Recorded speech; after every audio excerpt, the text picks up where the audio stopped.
আসসালামু আলাইকুম everyone, welcome back to my channel. আজকের পর্বে থাকছে দেশীয় স্টাইলের লোট্টা মাছ ভুনা। আমার এই সহজ রেসিপিটি আশা করি আপনাদের ভালো লাগবে। রান্না করার জন্য প্রথমে আমি এখানে নিয়ে নিয়েছি লোট্টা মাছ। এখানে প্রায় 250 গ্রামের থেকে একটু বেশি হবে। আর মাছগুলো এখানে আমি খুব ভালোভাবে লবণ দিয়ে ধুয়ে নিয়েছি। এখন একটি লেবুর অর্ধেকটা নিয়ে মাছের মধ্যে চিপে দিয়ে দিচ্ছি আর খুব ভালোভাবেই মেখে নেব। এভাবে মেখে 10 মিনিটের মতো রেস্টে রেখে দেব। ফিরে এলাম 10 মিনিট পর। 10 মিনিট পর এখন মাছের গায়ে থেকে যতটুকু সম্ভব পানি হাত দিয়ে এভাবে চিপে বের করে নেব। তাহলে ভাজার পর মাছগুলো ক্রিস্পি হবে। অনেকটাই পানি বের হবে, দেখুন কতটা পানি বের হয়েছে। এখন এই পানিগুলো ফেলে দেব আর মাছগুলো আবার নিয়ে নিলাম এই পাত্রে। এখন এর মধ্যে দিয়ে দেব 1.5 টেবিল চামচ পরিমাণে বেসন,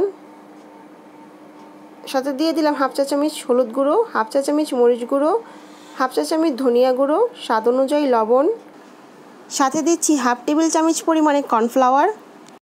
আর নিয়ে নিয়েছি একটি ডিম। এই ডিম থেকে আমি অর্ধেকটা দেব, সম্পূর্ণটা লাগবে না। শুকনো উপকরণগুলো একটু মেখে নিয়ে এর মধ্যে এখন দিয়ে দেব অর্ধেক পরিমাণে ডিম। ডিম দেওয়ার পর এখন খুব ভালোভাবেই সব কিছু মেখে নেব, যাতে করে মাছের গায়ে মশলাগুলো একদম ভালোভাবে লেগে যায়। মাখানো হয়ে গিয়েছে। এখন আমি ভাজার জন্য দিয়ে দিয়েছি প্রায় 1/2 কাপ পরিমাণে তেল। তেলে এখন এক এক করে মাছগুলো দিয়ে দিচ্ছি। এক পাশ হয়ে যাওয়ার পর এখন আলতো হাতে উল্টিয়ে দিতে হবে। লোট্টা মাছ কিন্তু খুবই নরম থাকে, তবে বেসন আর কর্নফ্লাওয়ার দেওয়ার ফলে ভেঙে যাওয়ার চান্সটা কমে যায় আর ভাজার ফলে অনেকটা ক্রিস্পিও হয়ে যায়, যেমনটা আপনারা স্ক্রিনে দেখছেন। এখন তেল থেকে মাছগুলো তুলে নিয়ে এর মধ্যে দিয়ে দিচ্ছি 1/2 কাপ পরিমাণে পেঁয়াজ কুচি আর নেড়েচেড়ে পেঁয়াজগুলো খুব লালচে করে ভেজে নিতে হবে। ভাজা হয়ে গিয়েছে। এখন এর মধ্যে দিয়ে দেব একটি মিডিয়াম সাইজের রসুন, 2টো শুকনো মরিচ আর 1 চা চামচ পরিমাণে জিরা আমি এভাবে পেস্ট করে এর মধ্যে দিয়ে দিয়েছি। সাথে দিয়ে দিচ্ছি 1 টেবিল চামচ পরিমাণে পেঁয়াজ বাটা। এই দুটো উপকরণ তেলের সাথে কিছুক্ষণ ভেজে নিতে হবে, যাতে করে কাঁচা গন্ধটা চলে যায়। এখন দিয়ে দিচ্ছি সামান্য পরিমাণে পানি। এখন আমি গুঁড়া মশলা দেব। গুঁড়ো মশলা আমি এখানে খুব কমই দিচ্ছি। 1/2 চা চামচ মরিচ গুঁড়ো, 1/2 চা চামচ হলুদ গুঁড়ো, 1/2 চা চামচ ধনিয়া গুঁড়ো আর 1/2 চা চামচ লবণ। যেহেতু ভাজার সময় আমি মাছে লবণ দিয়েছি, তাই এই পর্যায়ে একটু কমই দিতে হবে। আর সাথে দিয়ে দিচ্ছি একটি মিডিয়াম সাইজের টমেটো এভাবে কুচি করে। এখন নেড়েচেড়ে মিশিয়ে নিয়ে ঢাকা দিয়ে রেখে দেব, যাতে করে টমেটো থেকে কিছুটা পানি বের হয় আর মশলাগুলো খুব ভালোভাবে কষানো হয়ে যায়। মশলা এখানে কষানো হয়ে গিয়েছে। এখন আমি এর মধ্যে দিয়ে দেব আগে থেকে ভেজে রাখা লোট্টা মাছগুলো দেওয়ার পর 1 মিনিটের মতো মশলার সাথে খুব ভালোভাবে নেড়েচেড়ে কষিয়ে নেব। কষানো হয়ে গিয়েছে। এখন এর মধ্যে দিয়ে দিচ্ছি পরিমাণ মতো পানি আর সাথে দিয়ে দিচ্ছি কয়েকটা কাঁচামরিচ। আমি এখানে ফ্রোজেন কাঁচামরিচটা দিচ্ছি।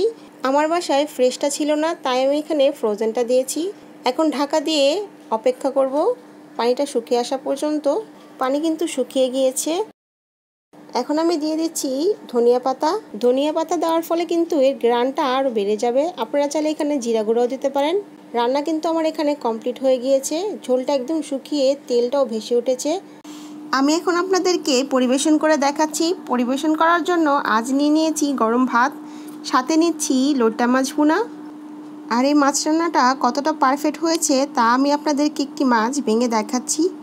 ভেতরটা কতটা ফ্রেশ হয়েছে আর একটা মাছও ভেঙে যায়নি। এভাবে রান্না করলে লোট্টা মাছ ভাঙবে না আর খেতেও কিন্তু দারুণ হবে।